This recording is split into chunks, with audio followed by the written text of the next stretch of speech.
Quest 3 arrived! We've been subject to a lot of hype for a long time. Does it live up to it? It's time to have an honest conversation about the Quest 3. So here's the headset. The three pills on the front have grown on me. They house two pass-through cameras, two tracking cameras and a depth sensor in the middle. The new facial interface has a cool in and out mechanism for glasses users, but also to allow non-glasses users to get closer or further away from the lenses, which I'll talk about later. The facial padding feels thin and a little hard to the touch. I'll cover this later as well. Onto the displays. It's really the first thing you'll experience, so here's my reaction to wearing the headset for the first time.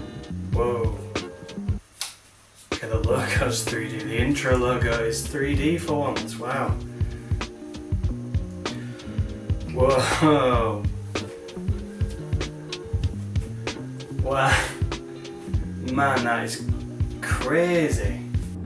The display is noticeably sharper, 2064 by 2208 per eye. That higher resolution really does make a difference, but the new chip allows it to render at a higher res and really take advantage of that new headroom and show it off. The Quest 2 default display resolution was 1440 by 1584 per eye, but the Quest 3 has bumped up the default display resolution to 1680 by 1760 per eye, and that's the auto default. Some manual changes from devs have pushed the render resolution above the native display resolution, which does make it feel like the clarity of PC VR. Pancake lenses are incredible, and I absolutely do see edge-to-edge clarity with a slightly increased field of view. The Quest 2 had a binocular feel while using. This has more of an oval scuba mask feel, if that makes sense. It isn't huge, but a welcome change for improved immersion. Speaking of immersion, the new pass-through quality exceeded my expectations. I'm coming from the Quest 2 and have never used the Quest Pro, but the depth and three-dimensionality is really great. Please don't go into this expecting something indistinguishable from reality or super high res. We have to remember the price of this headset. You'll still experience some warping, but it opens up so much more, allowing you to read phone screens and PC monitors without removing the headset. You can see here, I did the whole onboard process through pass-through. I was impressed. One of the first things I noticed was the improved haptics in the controllers. Okay, the haptics, oh my god, the haptics are so much better.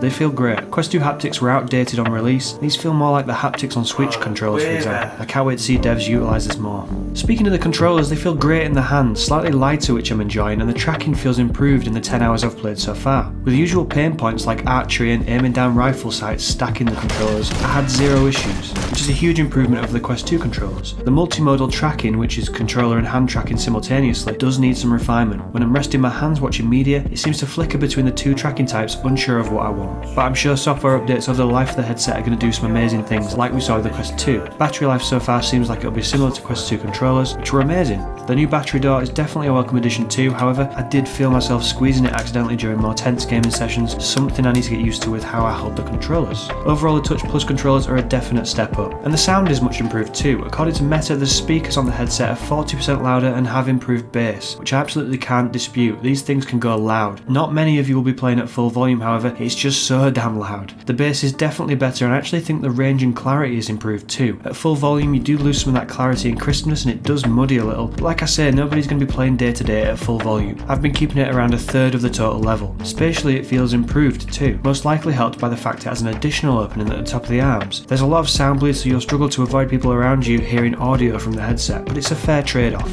Now, comfort is the biggest issue with the Quest 3. Yes, it's closer to your face so the weight feels better, and maybe I'm forgetting how bad the Quest 2 was when I first got it, but it's been very difficult to get acceptable comfort. Your mileage may vary, and it's a very personal subject because it depends on your face shape. The strap is the strap. It provides no balance to the back of your head, but it's adequate and can be made very tight. But like with the Quest 2 strap, the weight remains on my face. I don't really think it's improved over the Quest 2 strap, honestly, maybe marginally. The worst thing for me is the facial interface and padding. With the facial interface at the closest setting, my brow bone and the bridge of my nose was pushed against the lens surround and caused considerable pain. The padding is very thin. At the minute I have to use it on the second setting, which tells me that a thinner facial interface wouldn't really work for me with this headset. Curse my Neanderthal brow. I think I need a better head strap to really test that out. The padding material feels a little itchy to me too. It's better than the Quest 2, but you need something to help there. Which brings me to the first ever channel sponsor, one of my favourite VR companies, VR Cover. They've kindly sent out these padding covers for the Quest 3. They simply go over the top of the base padding and are tied on with this elastic strap. It's a lovely soft material and also has an additional 2mm of padding inside, which makes a difference. It's made using antimicrobial material, and you can easily wash it to keep you and your headset clean when demoing to family and friends. It's a must buy until they bring out a full facial interface replacement, and using the link in the description and my code, you can get 10% off your order and massively help out the channel. So these come in two colours, either grey or red, and they come in a set of two, so if you are washing one, you can always put another one on.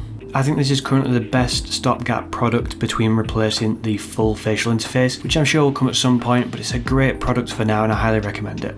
Back to the rest of the review. Now the battery life is nearly double the size of the Quest 2, 5060 mAh versus 3640 mAh, but the chip is more power hungry, so the actual battery life remains the same, and a big downside is that when using pass-through, you'll only get about 90 minutes of battery life. They've named it productivity in this graph, but it's safe to say powering the pass-through cameras and depth sensor does take a little more juice. There are external battery options coming along. Make sure to subscribe so you can see my head strap and battery reviews in the future, but for all this extra power to get it to provide the same life as the Quest 2, it's certainly acceptable. Now here's a big change. The new chip is massive for performance. In some situations you're looking at 2.6 times the jump in GPU intensive games. The CPU has a more modest boost and also seems to have lost 2 cores going from the Snapdragon chip it's based on to the XR2 Gen 2 we know of in the Quest 3. It's a 6-core CPU instead of the 8 found in the XR2 Gen 1, but still provides a 30% boost as well as the same number of usable cores despite losing 2, as the OS now only takes up 3 cores instead of 5 in the Quest 2. And we've all seen the comparisons by now, but some games have really blown me away. Population 1 has the same jaw-dropping glow up as Red Matter 2 with newly bump map texturing, huge draw distances and an extremely high render resolution. It almost feels like a cheat code to use Quest 3 in the game. So far I've really been enjoying checking out my own game library in the Quest 3 and seeing how the up-resing looks, which is more apparent in some games than others. There is an automatic increase in render resolution for every game, but it will take developer intervention to see those textures, geometry and draw distance improvements. I can't wait to see some of these upcoming games on the headset. The future is extremely bright for Quest 3, and while we'll always be a few generations behind PC, we're exceptionally close to the early PC VR natively on the headset, and it's extremely crisp in certain games. I could swear I was streaming from a PC. It really is that good. Now I need to temper expectations with regards to the displays. They really are exceptional, but I don't want people to think they're getting absolute perfection at $500 or £500. I haven't seen this mentioned anywhere, so I want to make sure I'm clear. The displays and lenses are incredible, the best I've ever used and really crystal clear, but some artifacts remain. It's up to you whether it's a bother or not. Firstly, Mura. It's there, and I noticed it in a very specific situation early on and my heart sank. On large bright areas you can spot it.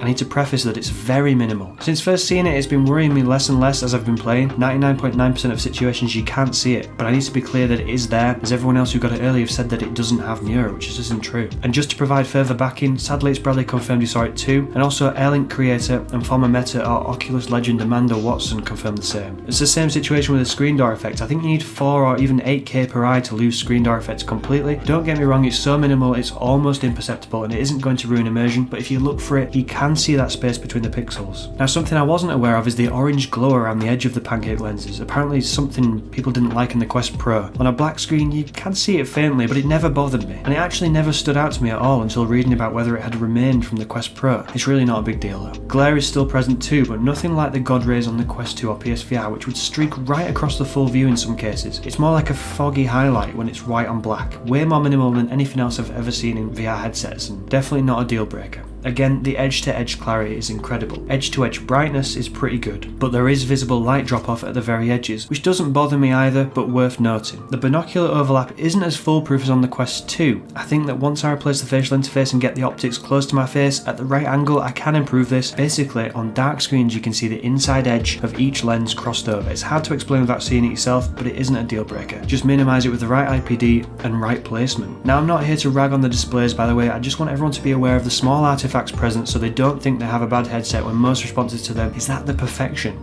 Overall the displays are unbelievable, but they're not magic, so set those expectations. The clarity is a curse and a blessing. Now we can see everything, just be aware. Over to pass-through, another area to really set expectations. Now the quality spec is listed as 18 pixels per degree, which is less than the resolution of the Quest 2. As I said, I don't go in expecting real life like video at Apple Vision Pro level. There's a reason that headset will cost $3,500. The latest GoPro camera costs £400 or $400. That's just for the camera. There are multiple of those in a full VR headset costing only 20% more. So it's important we take that into account and understand the quality of the cameras they're able to put into the headset and remain within cost of the whole unit. The perception and three-dimensionality was really impressive, as I said at the beginning. It feels different to the Quest 2 pass-through. Not just how it looks, but the feeling it gives. It feels like it's running at a higher frame rate and extremely low latency. But what it opens up for you while wearing the headset is what the big jump is. It isn't crystal clear, but you can read your phone, your monitor, and do anything you would normally do without issue. Warping is present, which is a limitation of how they stitch and build an image with such a wild field of view, much wider than Quest 2 pass-through I felt. It looks great in my opinion. In a well-lit room full of natural daylight, you'll be laughing. In a dimly lit room, it's grainy, and of course it is. If you've ever taken a photo on your phone with studio lights, then turn all the lights off and taken the same photo,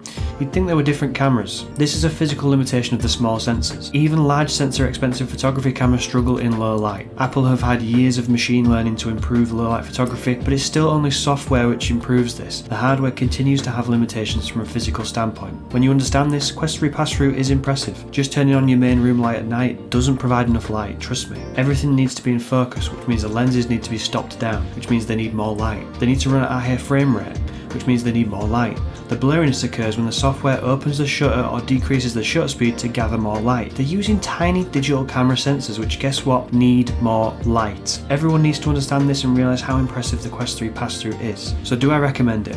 Look, I know it might seem like I've ragged on the device, but it's important to set expectations on its limitations. But for £500, $500, this is the best headset available by a long way. The value proposition is unbelievably good, but while it's good value, it's still an expensive purchase for the average person. I would only recommend the 512GB version due to the coming and even current increases of game sizes for the Quest 3 updates, with some games effectively doubling in size. Even the 512GB version only had 480GB available from the beginning, so you're looking at around 90GB for games on the 128GB model. Medal of Honor is notoriously 45GB, so half the smaller storage is gone already. They should have had a base model of 256GB, but that might not have allowed them to go under $500. Potentially in the future they replace the base model with that slightly higher storage. Beyond the headset, all Meta's first-party accessory offerings are ridiculously overpriced. $40 knuckle straps, $130 charging dock, $130 Elite strap with battery, which is almost a must-buy at this point. I urge you to remain patient on third-party offerings. You'll be looking at half price for all those accessories, and some may provide better additional battery sizes and even improved comfort. Meta have absolutely ushered in the next generation of standalone VR, however, and the new games on the horizon are incredibly exciting. They did it, they actually bloody did it. Subscribe to keep up to date on all things VR, and I'll let you know about the upcoming third-party offerings. Until then, I'll see you on the other side.